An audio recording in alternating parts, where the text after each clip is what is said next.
press the bell icon on the YouTube app and never miss another update. Student, आज part 2 में हम पढ़ते हैं क्रिस्टल लैटिस और यूनिट सेल। ठीक है, लास्ट क्लास में हमने क्लासिफिकेशन पढ़ा। आज मैं आपको बताना चाहता हूं कि क्रिस्टल लैटिस क्या है और यूनिट सेल क्या है। तो कोई भी क्रिस्टल है वो कांस्टेंट पार्टिकल से बना होता है। आपको पता है कांस्टेंट पार्टिकल्स क्या होते हैं? एटम होते हैं, मॉलिक्यूल्स होते हैं और आयंस होते हैं।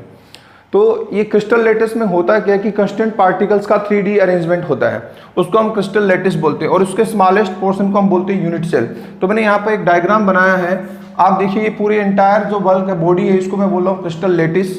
पूरी बॉडी को हम क्या बोल रहे हैं? Crystal lattice.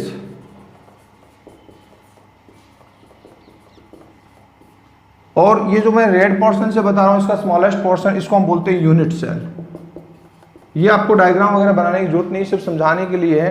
तो आप चाहें तो इसको डिफाइन करना चाहें तो स्मॉल एक छोटी सी डेफिनेशन लिखना चाहें तो लिख सकते हैं। तो लिखिए आप, a crystal lattice is a 3 dimensional arrangement of constant particles in a crystal. इसको आप लिख लीजिए। ये आप बोर्ड एग्जाम्स में बाय द वे पूछ रहे हैं व्हाट इज क्रिस्टल लैटिस, तो आप ये बोल सकते हैं। अब यूनिट सेल के बारे में बात करते हैं। तो यूनिट सेल क्या है? उस क्रिस्टल लैटिस का स्मॉलेस्ट पोर्शन है, उसको हम क्या बोलते हैं? Unit cell. और हम डिटेल में यही पढ़ेंगे कि यूनिट सेल कितनी तरह की होती है। तो आप इसका शॉर्ट में डेफिनेशन लिखना चाहें तो लिख सकते हैं। यूनिट सेल क्या होती है? Unit cell is the smallest portion of a crystal lattice which when repeated in different direction gives a lattice या entire lattice। तो हम बोल सकते हैं कि जो यूनिट सेल है वो डिफरेंट डायरेक्शन में अरेंज होगी तो एंटायर लैटिस प्रोड्यूस करेगा। आपको अलग अलग वे में मिल सकता है। तो स्टूडेंट्स, WH ब्रेग और WL ब्रेग साइंटिस्ट थे, उन्होंने क्रिस्टल लैटिस को डिस्कवर किया एक इक्वेशन देकर के, हम उसको बोलते हैं ब्रेग इक्वेशन। और आप चाहें तो वो इक्वेशन भी लिख लीजिए। ब्रेग इक्वेशन क्या होती है? देखिए, ब्रेग इक्वेशन कई बार पूछ लेते हैं व्हाट इज ब्रेग इक्वेशन। तो मैं लिख देता हूं n lambda equal to 2d sin theta. n lambda equal to 2d sin theta. अब ये n क्या है, लैम्डा क्या है, d क्या है, ये मैं आपको थोड़ा बता देता हूं। देखिए, कांस्टेंट पार्टिकल्स अलग अलग प्लेन में होते हैं। ठीक है, ये पार्टिकल्स है। तो एक्सरे एक्चुअली हुआ क्या कि मैं आपको बता देता हूँ। ब्रेग WL और WH ब्रेग ने क्या किया, जो बाप बेटे थे, उन्होंने एक एक्सपेरिमेंट किया। उन्होंने एक पार्टिकल पर, एक बल्ब पर एक्सरेज क्या किया, स्ट्राइक कराया एक्सरेज, और उनको क्या किया, एक सरफेस पर ऑब्जर्व किया।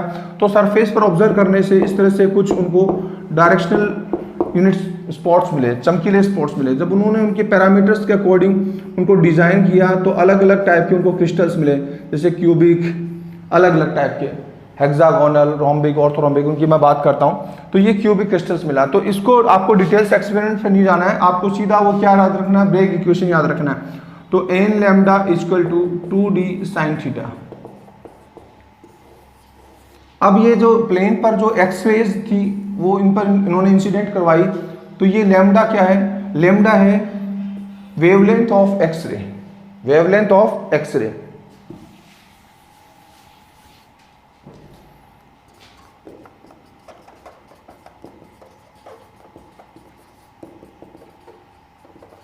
ठीक है, फिर ये किसी इस प्लेन से स्ट्राइक कर करके ये एक पार्टिकुलर एंगल से एक एंगल बनाती हैं। जैसे आप देख रहे हैं, ये एक एंगल की बात कर रहे हैं, ये एक एंगल है थीटा।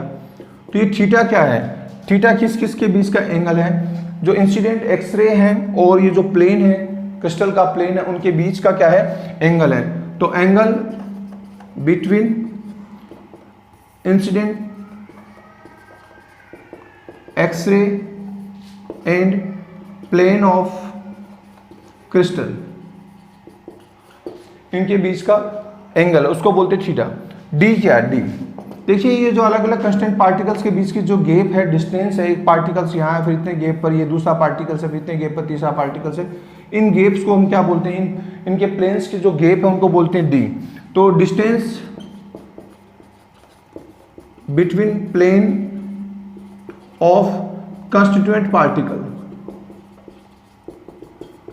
पार्टिकल्स। और एन क्या है? एक वैल्यू है, इंटीजर है, इंटीजर वैल्यू। इंटीजर 1 2 3 4 5 इस तरह से। तो ये आपको कभी कभार पूछ लेते हैं कि ब्रेग इक्वेशन क्या है, तो आप लिखेंगे n lambda equal to 2d sin theta. तो अभी टेक्निकली बता दें, जिस एंगल से ये इंसिडेंट हो रही है थीटा एंगल से, तो जब ये रिफ्रैक्ट होगी तो उस एंगल की वैल्यू होगी 2 थीटा, ये याद रखिए। तो आपसे पूछे कि रिफ्रैक्टिव जो रेज होगी उसका, उस रेज का उस प्लेन के साथ क्या एंगल होगा, तो आप डायरेक्ट याद रखिए 2 थीटा, जितना थीटा होगा उससे जस्ट डबल होगा। तो ये टेक्निकली बातें आपको याद रखनी है और कुछ नहीं। तो हमने पढ़ा क्रिस्टल लैटिस क्या होता है और यूनिट सेल क्या होता है और ब्रेग इक्वेशन। तो ब्रेग ने इस तरह के क्रिस्टल्स को ऑब्जर्व किया, तो उन्होंने मैक्सिमम 14 टाइप के क्रिस्टल लैटिस को ऑब्जर्व किया 14, तो उनको हम बोलते हैं ब्रेविस लैटिस। तो आपसे पूछे कि मैक्सिमम कितने तरह के क्रिस्टल लैटिस पॉसिबल है, तो आप क्या बोलेंगे 14 टाइप के पॉसिबल है, उनको बोलते हैं ब्रेविस लैटिस। उनको हम अलग अलग डिस्कस करेंगे। तो सबसे पहले हमको ये जानना होगा कि यूनिट सेल कैसी कैसी होती है और उन पर कैसे क्वेश्चन बन सकते हैं। तो हम बात कर रहे हैं टाइप्स ऑफ यूनिट सेल। हमारी जो नेक्स्ट हेडिंग होगी वो होगा टाइप्स ऑफ यूनिट सेल। तो इस पर बोर्ड से रिलेटेड क्वेश्चन आते हैं और उस पर क्या याद रखना है कि डायरेक्ट हम कंपटीशन के क्वेश्चन भी कर लेंगे, मैं आपको बता देता हूँ। तो हेडिंग डालिए यूनिट सेल, यूनिट सेल के टाइप्स। तो टाइप्स ऑफ यूनिट सेल, तो जो सिंपलेस्ट पोर्शन था उसको यूनिट सेल बोल रहे हैं। उनमें कैसी कैसी यूनिट सेल हो सकती हैं, तो आप सबसे पहले लिखिए प्रिमिटिव यूनिट सेल।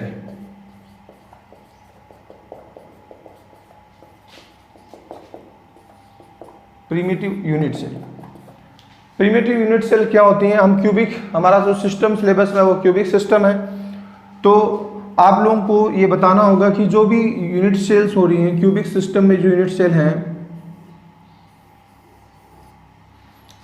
ये एक यूनिट सेल बना रहा हूं, स्मॉलेस्ट पोर्शन, इसमें हर एक कॉर्नर पर, ठीक है, हर कॉर्नर पर कांस्टेंट पार्टिकल्स हो। यहां पर जैसे पार्टिकल हो, यहां पार्टिकल हो, इस तरह से।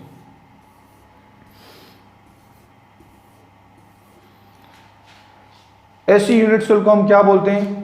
प्रिमिटिव यूनिट सेल बोलते हैं, जिसमें हर कॉर्नर पर क्या हो? कांस्टेंट पार्टिकल्स हो। तो इस सिंपलेस्ट फॉर्म को क्या बोल रहे हैं? प्रिमिटिव यूनिट सेल बोल रहे हैं। अब आप लोगों को इसमें 2-3 बातें और याद रखनी होगी। देखिए वो क्या है कि जब हम एंटायर क्रिस्टल देखें, एंटायर क्रिस्टल देखें, तो आप क्या पाओगे कि उसमें काफ़ी सारी यूनिट सेल है।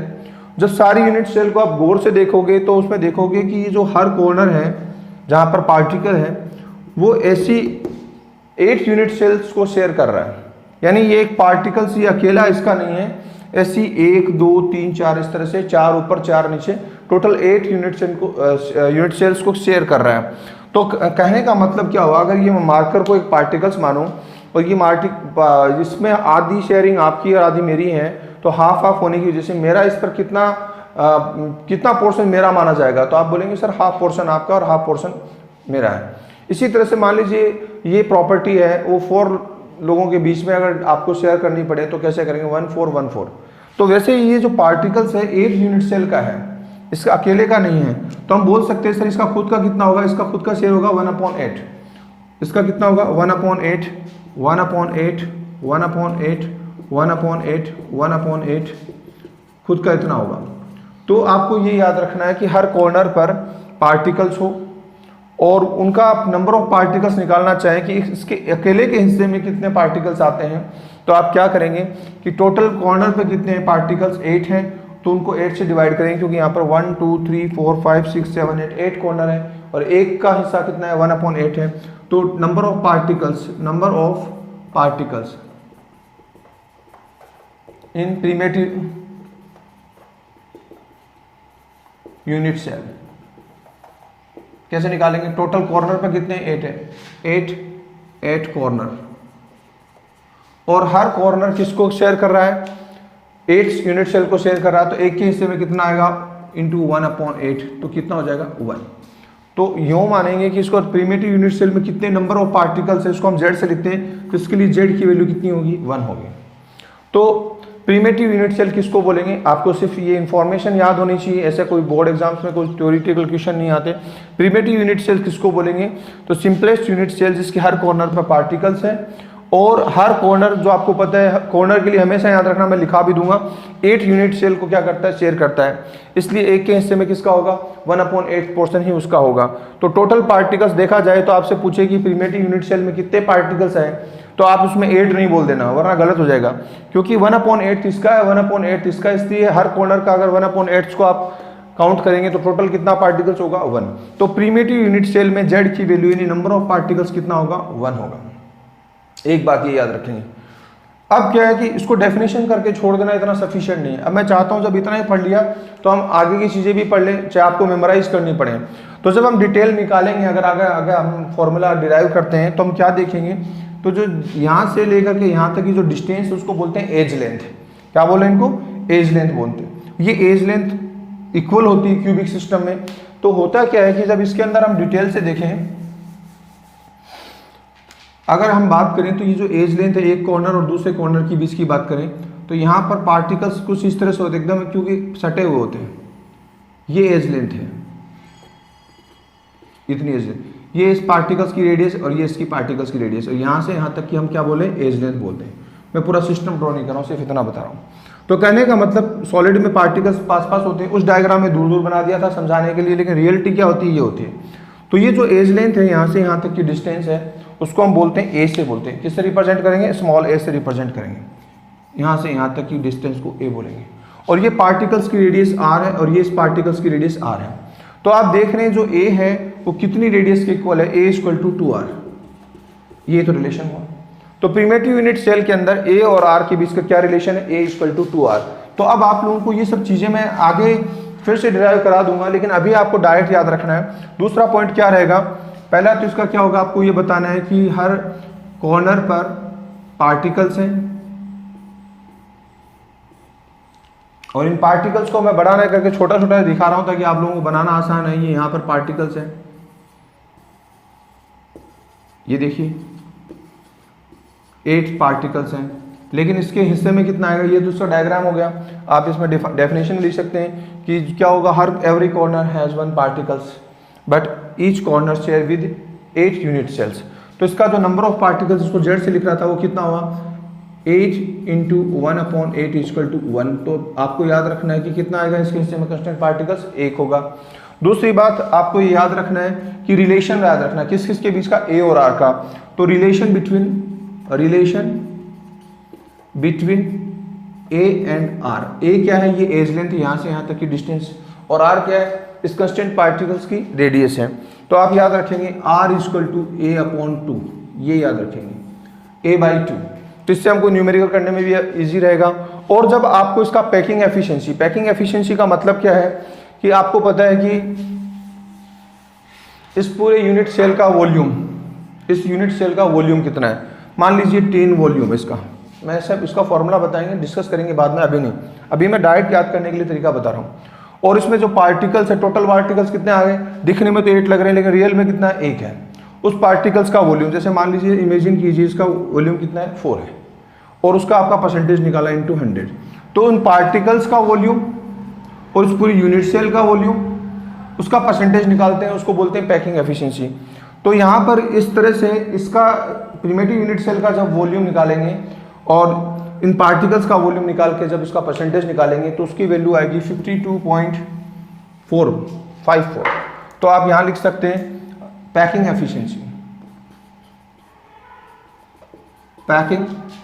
एफिशिएंसी। इसको शॉर्ट में मैं पी लिखूंगा, ये वैल्यू होगी 52.4%। तो आपको ये 3 इंफॉर्मेशन आपको याद रखनी है। प्रिमिटिव यूनिट सेल क्यूबिक है, हर कॉर्नर पर पार्टिकल्स हैं, लेकिन 8 कॉर्नर पर पार्टिकल्स नजर आ रहे हैं, लेकिन उसके हिस्से में कितने पार्टिकल्स आएंगे, 1 पार्टिकल्स आएगा। और ए और आर के बीच का रिलेशन क्या है, a/2, और पैकिंग एफिशिएंसी कितनी होगी, 52.4% होगी। ये आपको याद रखना है प्रिमिटिव यूनिट सेल का। अब देखिए दूसरी जो यूनिट सेल होगी वो बॉडी सेंटर्ड होगी। बॉडी सेंटर्ड यूनिट सेल के बारे में भी आपको इसी तरह से इंफॉर्मेशन चाहिए होंगी, तो चलिए उसको भी नोट कर लेते हैं। दूसरा है बॉडी सेंटर्ड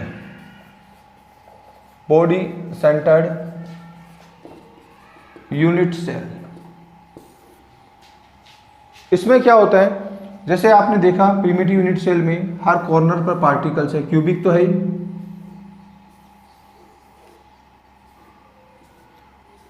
इसमें भी हर कॉर्नर पर पार्टिकल्स है, 8 कॉर्नर होते हैं और हर कॉर्नर कितने शेयर हो रहे हैं, 8 यूनिट सेल से शेयर हो रहे हैं। और दूसरी खास बात है कि इसके सेंटर में भी एक पार्टिकल्स होगा, बॉडी के सेंटर में, इस यूनिट सेल के सेंटर में क्या होगा, एक पार्टिकल होगा। अब देखिए जो कॉर्नर वाले हैं हर कॉर्नर 8 यूनिट सेल से शेयर कर रहा है, तो टोटल पार्टिकल्स कितने हैं कॉर्नर पे, 8 पार्टिकल्स 8 कॉर्नर, वो कितने से शेयर कर रहे हैं, 8 से, तो इसलिए डिवाइड किया 8 से, तो कितना पार्टिकल्स हुआ, 1 हुआ। लेकिन जो यहाँ पर दूसरा पार्टिकल्स बॉडी के अंदर है वो किसी से शेयर नहीं कर रहा है, ये उसी का ही है। तो जो बॉडी के सेंटर में वो कितना पार्टिकल है, एक है at the centre of body, at the centre of body, वो सिर्फ उसी का है, किसी और से शेयर नहीं कर रहा है, ठीक है। इक्वल टू कितना हो गया, 1। तो टोटल पार्टिकल्स कितने हो गए, टोटल पार्टिकल्स हो गए, टोटल पार्टिकल 2। आपको याद रखना है इस यूनिट सेल में z की वैल्यू कितनी होगी, 2। डेफिनेशन क्या होगी, डेफिनेशन देने की जरूरत नहीं होगी, बस आपको समझना है कि हर कॉर्नर पर क्या हो, एक पार्टिकल्स हो और उस बॉडी के सेंटर में, उस यूनिट सेल के सेंटर में भी एक पार्टिकल हो जो उसका ही होगा। ये तो कॉर्नर वाले तो 8 यूनिट सेल से क्या कर रहे हैं, शेयरिंग कर रहे हैं, लेकिन ये पार्टिकल इसका खुद का है, किसी और से शेयरिंग नहीं हो रही। तो इसलिए इसमें टोटल कितने पार्टिकल्स आ गए, टोटल पार्टिकल्स होंगे 2। ये आपको इसे रटना नहीं है, ये सब निकालना नहीं है, आपको समझ लेना है कि टोटल पार्टिकल्स कितने होंगे, 2 होंगे। अब टोटल पार्टिकल्स 2 है और इसका आपको पता है एज लेंथ कितनी थी, a, रेडियस और एज लेंथ की बिहाफ पर हम दोनों का वॉल्यूम निकाल सकते हैं। टोटल पार्टिकल्स का वॉल्यूम निकाल लें, यूनिट सेल का वॉल्यूम निकालें, 100 से मल्टीप्लाई कर दें। तो अभी आपको कुछ डिटेल से नहीं जाना है, वो मैं आपको अलग से डिटेल बताऊंगा इसी चैप्टर में। तो आपको दूसरी चीज याद रखनी है, पैकिंग एफिशिएंसी इसके लिए कितनी होती है, इसके लिए पैकिंग एफिशिएंसी 68% होती है। कितनी होती है, 68%, ये आपको याद रखना है। और इसके लिए सबसे इंपॉर्टेंट है ए और रेडियस, यानी एज लेंथ, यहां से यहां तक की दूरी एज लेंथ, और इन पार्टिकल्स की रेडियस, इनके बीच का जो रिलेशन है वो डिराइव करना पड़ता है। अभी आप डायरेक्ट याद रखें, R इक्वल टू √3a, ये आपको याद रखना है। R इक्वल टू √3/4 कर लो, √3/4a, ठीक है, ये आपको याद रखना है, √3/4a।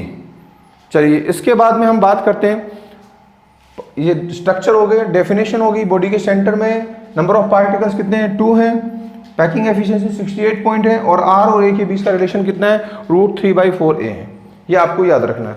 इसके बाद हम बात करते हैं, अगला जो हमारी तीसरी यूनिट सेल होगी वो होगी फेस सेंटर्ड।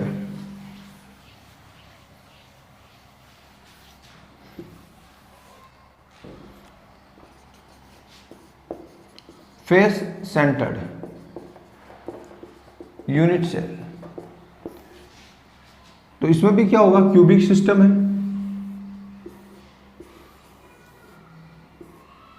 ये जो लंबाइयां जो मैं बना रहा हूं इनको बोलते हैं एज लेंथ, ये सबके लिए इक्वल है, ठीक है। अब यहां कॉर्नर पर तो पार्टिकल्स होंगे ही होंगे, इसमें 6 फेस हैं, एक बैक साइड, एक फ्रंट, एक टॉप और एक बॉटम, 2 लेफ्ट और राइट, इस तरह से टोटल 6 फेस है। हर फेस पर एक पार्टिकल, एक ऊपर हो गया, एक नीचे हो गया, राइट साइड में हो गया, लेफ्ट साइड में हो गया, और एक इसमें पीछे बैक साइड पे हो गया और एक फ्रंट साइड पे हो गया। इस तरह से हर कॉर्नर के साथ साथ हर फेस पर भी पार्टिकल होते हैं। जैसे कॉर्नर 8 यूनिट सेल को शेयर कर रहे हैं, वैसे हर फेस 2 यूनिट सेल को शेयर करती है, यानी एक फेस 2 यूनिट सेल की फेस कॉमन होती है। तो अब क्या बोलेंगे, जो फेस पर पार्टिकल्स हैं वो 2 यूनिट सेल के हैं, तो इसलिए एक के हिस्से में इसका कितना प्रपोर्शन आने वाला है, 2, 1/2, इसका भी हाफ, इसका भी हाफ, हाफ और ये हाफ। तो हर कांस्टेंट पार्टिकल जो फेस पर है वो 2 यूनिट सेल्स को क्या कर रहा है, शेयर कर रहा है, यानी कॉमन है उनके लिए।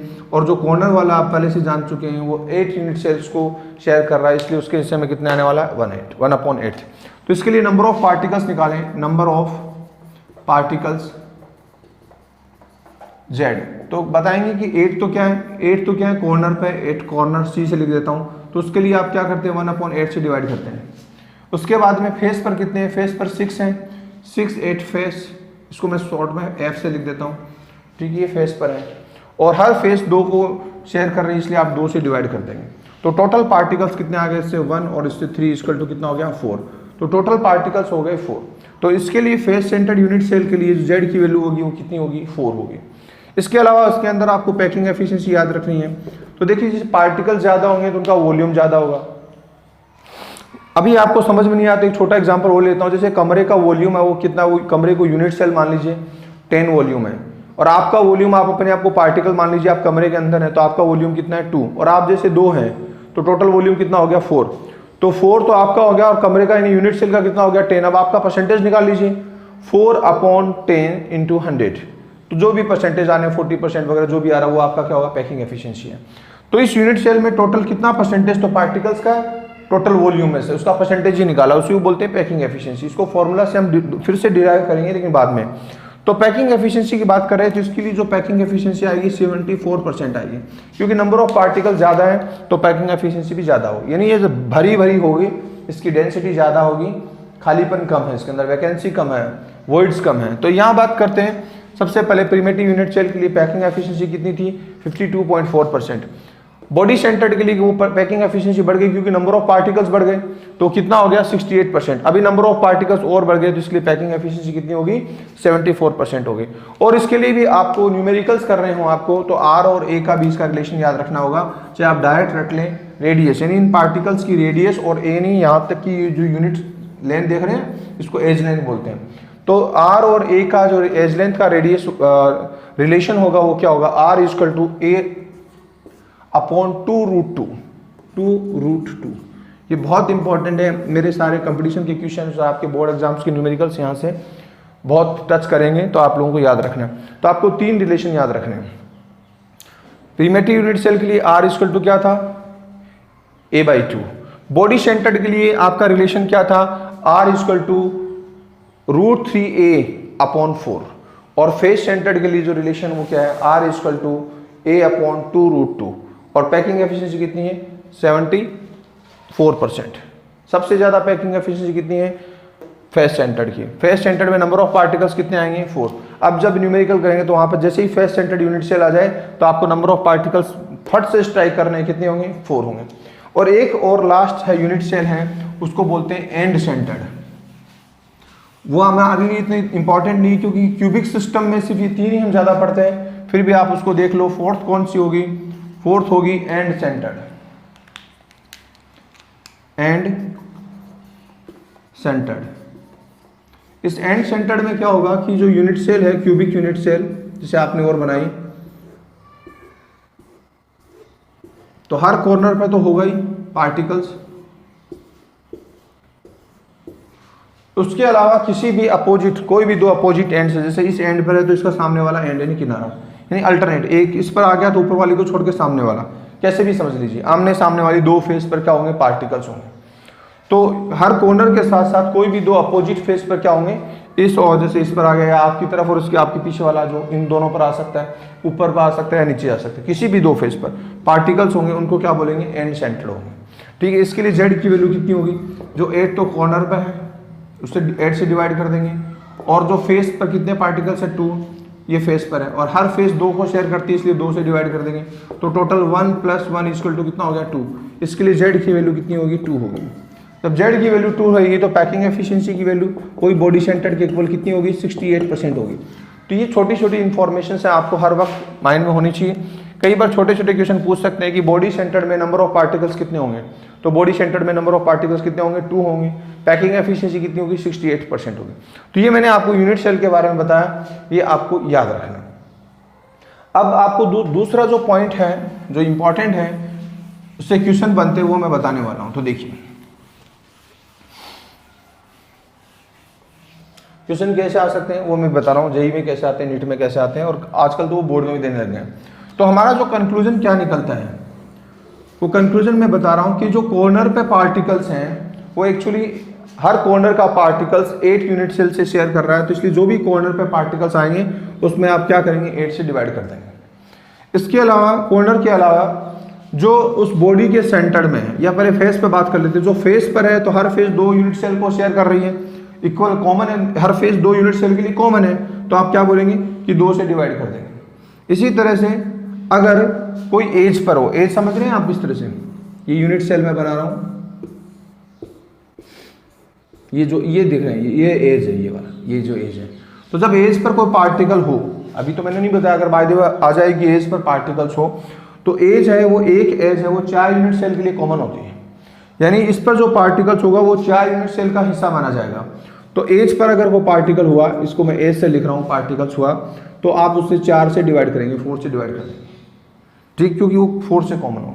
और वो बॉडी के सेंटर में हुआ, बॉडी के सेंटर में, ठीक है, बॉडी के सेंटर में हुआ, तो बॉडी के सेंटर में हुआ तो क्या कर, वो उसी का होगा, किसी और का नहीं होगा, वो सेंटर में है, तो इसलिए किसी से शेयर नहीं कर रहा है, तो आप 1 से डिवाइड करेंगे, ये आपको याद रखना, ठीक है। एक इसके अलावा आपको ये भी याद रखना है कि इसके अंदर कितने डायगोनल्स होते हैं। डायगोनल्स जैसे आप अपना कमरा बना रहे हैं, देख रहे हैं, तो उस कमरे से अपोजिट 2 कॉर्नर हैं, उनको मिलाने, जैसे मान लीजिए यहाँ से और यहाँ से, ये वाला मिलाने वाला, ठीक है, ये ऊपर वाला और ये आपकी तरफ वाला, ये जो इस तरह से मिलाने वाला। तो एक यूनिट सेल में 4 डायगोनल्स होते हैं, कितने होंगे, 4, वो उसके अंदर ही होते हैं, बॉडी के सेंटर में ही होते हैं, इसलिए उसमें कोई पार्टिकल, जैसे मैं बोल दूं कि एवरी डायगोनल हैज 1 पार्टिकल, तो कितने डायगोनल्स होंगे, 4 डायगोनल्स होंगे, और सब पर एक पार्टिकल्स है, वो सारे इसी के बॉडी के सेंटर वाले माने जाएंगे। तो मैं जब क्वेश्चन दूंगा तो आपको समझ में आ जाएगा।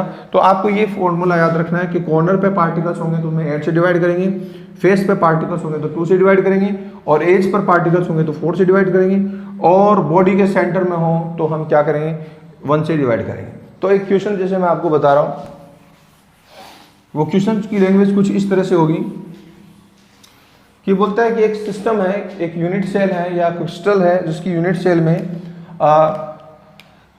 4 पार्टिकल्स फेस पर है। वो बोलता है 4 पार्टिकल क्या है, फेस पर है, और बोलता है कि हर कॉर्नर पर भी हर कॉर्नर पर एक पार्टिकल्स है। तो आपको पता है यूनिट सेल में कितना होता है, 8 कॉर्नर होते हैं, और हर कॉर्नर पर है, इसका मतलब कॉर्नर पर कितने हैं, 8 पार्टिकल्स।